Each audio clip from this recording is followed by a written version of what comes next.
ನಮಸ್ಕಾರ, ಎಲ್ರಿಗೂ ಸ್ವಾಗತ. ರಾಮಾಯಣ ಅಂದ ತಕ್ಷಣ ನಮ್ಗೆಲ್ಲ ಮೊದಲು ನೆನಪಾಗೋದು ಶ್ರೀರಾಮ, ಸೀತೆ ಮತ್ತು ಹನುಮಂತ. ಆದ್ರೆ ಇಡೀ ಕಾವ್ಯಕ್ಕೆ ಒಂದು ದೊಡ್ಡ ತಿರುವು ಕೊಟ್ಟು ಕತೆಗೆ ರೋಮಾಂಚನ ತರೋದು ಆ ಲಂಕೇಶ್ವರ ರಾವಣ. ರಾವಣ ಅಂದ ತಕ್ಷಣ ಬರೀ ವಿಲನ್ ಅನ್ನೋದಕ್ಕಿಂತ ಆತನಲ್ಲಿದ್ದ ವಿದ್ವತ್ತು, ಶಿವಭಕ್ತಿ, ಅಹಂಕಾರ ಮತ್ತು ಆ ರಾಜ ಗಾಂಭೀರ್ಯವೇ ಬೇರೆ. ಇವತ್ತಿನ ವಿಡಿಯೋದಲ್ಲಿ ಭಾರತೀಯ ಸಿನಿಮಾ ಮತ್ತು ಟಿವಿ ರಂಗದಲ್ಲಿ ರಾವಣನ ಪಾತ್ರಕ್ಕೆ ಜೀವ ತುಂಬಿದ ಅತ್ಯಂತ ಪ್ರಸಿದ್ಧ ನಟರ ಬಗ್ಗೆ ತಿಳಿದುಕೊಳ್ಳೋಣ. ಪಾರಸ್ ಛಬ್ರಾ, ವಿಘ್ನರ್ಹತ ಗಣೇಶ್. ಗಣೇಶನ ಕಥೆಯನ್ನೊಳಗೊಂಡ ಈ ಸೀರಿಯಲ್ನ ಕೆಲ ಸಂಚಿಕೆಗಳಲ್ಲಿ ಬಂದ ರಾವಣನ ಪಾತ್ರದಲ್ಲಿ ಪಾರಸ್ ಛಬ್ರಾ ಅವರು ಅಭಿನಯಿಸಿದ್ರು. ಅಲ್ಪಾವಧಿ ಪಾತ್ರವಾದರೂ ತಮ್ಮ ಗತ್ತಿನ ನಟನೆಯಿಂದ ವೀಕ್ಷಕರ ನೆನಪಿನಲ್ಲಿ ಉಳಿದ್ರು. ಆರ್ಯ ಬಬ್ಬರ್, ಸಂಕಟ ಮೋಚನ್, ಮಹಾಬಲಿ, ಹನುಮಾನ್. ಹನುಮಂತನ ಲೀಲೆಯನ್ನೊಳಗೊಂಡ ಈ ಸೀರಿಯಲ್ನಲ್ಲಿ ಆರ್ಯ ಬಬ್ಬರ್ ರಾವಣನಾಗಿ ಸ್ವಲ್ಪ ಕೋಪ ಹಾಗೂ ಭೀಕರ ಶೈಲಿಯ ನಟನೆಯಿಂದ ಹನುಮಂತ ರಾವಣನ ನಡುವಿನ ಸನ್ನಿವೇಶಗಳಿಗೆ ರೋಚಕತೆ ತಂದಿದ್ರು.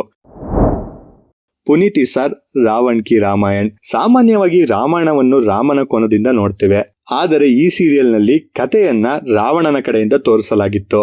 ಪುನೀತ್ ಇಸಾರ್ ತಮ್ಮ ಅನುಭವಿ ನಟನೆಯಿಂದ ರಾವಣನ ಸಾಹಸ, ತಪ್ಪುಗಳು ಮತ್ತು ಆತನ ವ್ಯಕ್ತಿತ್ವಕ್ಕೆ ಸಂಪೂರ್ಣ ನ್ಯಾಯ ಒದಗಿಸಿದ್ರು. ತರುಣ್ ಖನ್ನಾ, ರಾಮ್ ಸಿಯಾ ಕೆ ಲವಕುಶ್.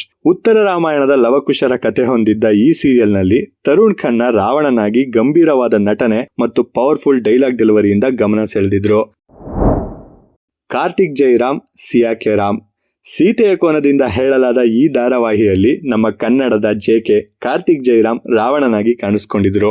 ರಾವಣನ ಅಹಂಕಾರದ ಜೊತೆಗೆ ಆತನಲ್ಲಿದ್ದ ಬುದ್ಧಿವಂತಿಕೆ ಮತ್ತು ರಾಯಲ್ ಲುಕ್ ಅನ್ನ ಜೆಕೆ ಅತ್ಯಂತ ಸ್ಟೈಲಿಶ್ ಆಗಿ ಪ್ರಸ್ತುತಪಡಿಸಿ ರಾಷ್ಟ್ರ ಮಟ್ಟದಲ್ಲಿ ಫೇಮಸ್ ಆದ್ರು.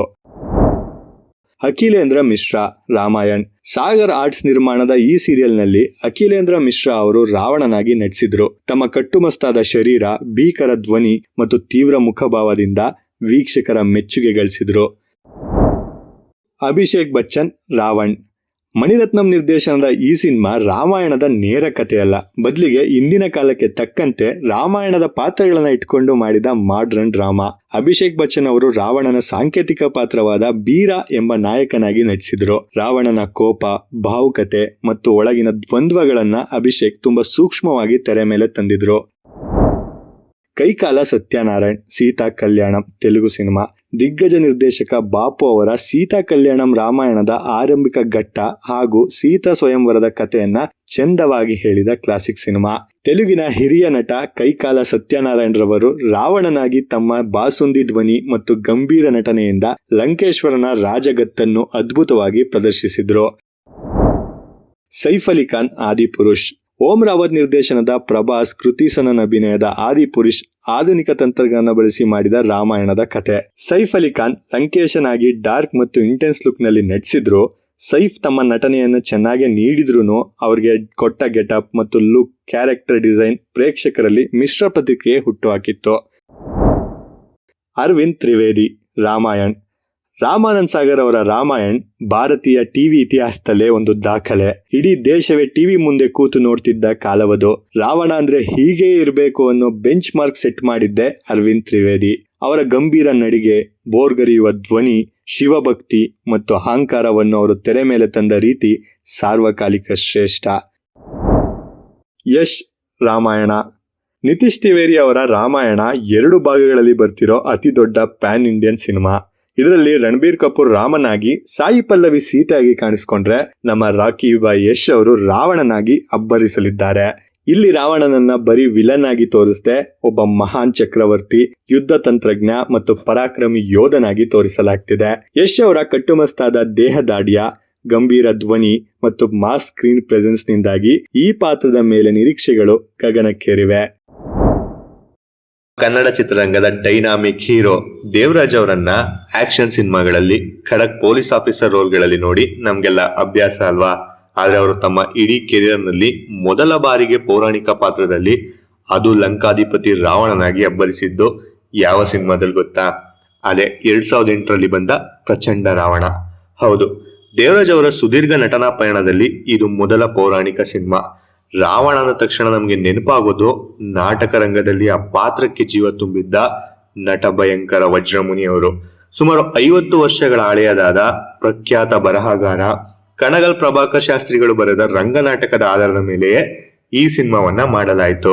ಇವತ್ತಿಗೂ ರಾವಣ ಅಂದ ತಕ್ಷಣ ಸರ್ವತ್ರ ಸರ್ವತಂತ್ರ ಸ್ವತಂತ್ರನಾದ ಪ್ರಬುದ್ಧ ರಾವಣ ಅನ್ನೋ ವಜ್ರಮುನಿ ಸರ್ ಅವರ ಫೇಮಸ್ ಡೈಲಾಗ್ ಕನ್ನಡಿಗರ ಕಿವಿಗೆ ಕೇಳಿಸುತ್ತೆ.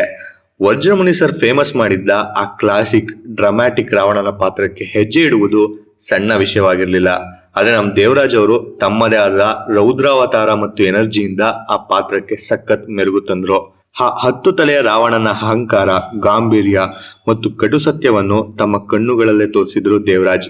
ಡೈಲಾಗ್ ಡೆಲಿವರಿ, ರಂಗಭೂಮಿ ಶೈಲಿಯ ಕಷ್ಟಕರವಾದ ಭಾರಿ ತೂಕದ ಹಳೆಯ ನುಡಿಗಟ್ಟುಗಳಿದ್ದ ಕನ್ನಡ ಡೈಲಾಗ್ ಗಳನ್ನ ಅವರು ಹೈ ಪಿಚ್ ನಲ್ಲಿ ಹೊಡೆದ ಶೈಲಿ ಇದೆಯಲ್ಲ, ನಿಜಕ್ಕೂ ಗೂಸ್ ಬಂಪ್ಸ್ ತರಿಸುವಂತಿತ್ತು. ಡಾಕ್ಟರ್ ರಾಜ್ಕುಮಾರ್ ಭೂ ಕೈಲಾಸ. ಕನ್ನಡ ಚಿತ್ರರಂಗದ ಸರ್ವಶ್ರೇಷ್ಠ ಪೌರಾಣಿಕ ಸಿನಿಮಾಗಳಲ್ಲಿ ಭೂ ಕೈಲಾಸ ಪ್ರಮುಖವಾದದ್ದು. ರಾವಣನ ಶಿವಭಕ್ತಿ ಮತ್ತು ಆತ್ಮಲಿಂಗ ತರಲು ಹೊರಡುವ ಕತೆ ಇಲ್ಲಿದೆ. ನಮ್ಮ ನಟ ಸಾರ್ವಭೌಮ ಡಾಕ್ಟರ್ ರಾಜ್ಕುಮಾರ್ ಅವರು ರಾವಣನಲ್ಲಿದ್ದ ದೈವ ಭಕ್ತಿ, ಶೌರ್ಯ, ಪಾಂಡಿತ್ಯ ಮತ್ತು ಕರುಣೆಯನ್ನ ಅತ್ಯಂತ ರಾಜಸವಾಗಿ ಅಭಿನಯಿಸಿದ್ದಾರೆ. ಅವರ ಕಣ್ಣಿನ ಅಭಿನಯ ಮತ್ತು ಡೈಲಾಗ್ ಡೆಲಿವರಿ ಕನ್ನಡಿಗರ ಮನಸ್ಸಿನಲ್ಲಿ ಎಂದಿಗೂ ಅಮರ.